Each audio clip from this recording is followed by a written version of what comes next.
So before I take you back to the 1800s, I just want to tell you a little story about myself. I have a twin sister and an older brother by 4 years, and out of the three of us, I am the only one to have brown eyes, and my brother and my sister both have blue eyes. Now, I did check, and I'm not adopted because my mother was quote unquote there for the birth, but this strange eye color situation has just always made me wonder, how can two kids from the same family, especially twins, end up looking so different? Well, we can thank this guy right here, Gregor Mendel. He made this discovery not with a lab, not with a computer, and not even ChatGPT, but with peas, those small little green things that you usually push around your plate. Now, you're probably wondering, how can something so small and edible impact the world of science? Well, I'm actually going to let you sit on that thought for a little bit while I tell you a fun fact about him. Now, his name is not actually Gregor Mendel. He was born as Johann Mendel in 1822 in a very small village in what we now know as the Czech Republic. And it wasn't until 20 years later when he joined the Augustinian monastery when he took the name Gregor. And he wasn't a straight A student at all. He actually struggled a lot in studies like science and math, but he always had this fascination for the natural world, especially with plants. And being with the monastery, it gave him so much more time and space to dig deeper into this, literally. So in 1856 to 1863, he grew over 28,000 pea plants. 28,000 in 8 years. Just imagine the time and effort it took for him to water every single one.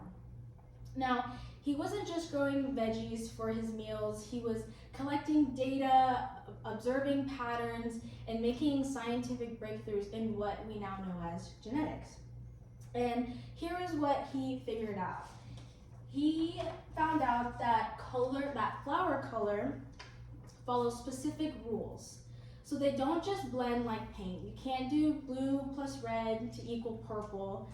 They have these factors, and these factors are, these traits are what are determined by these factors.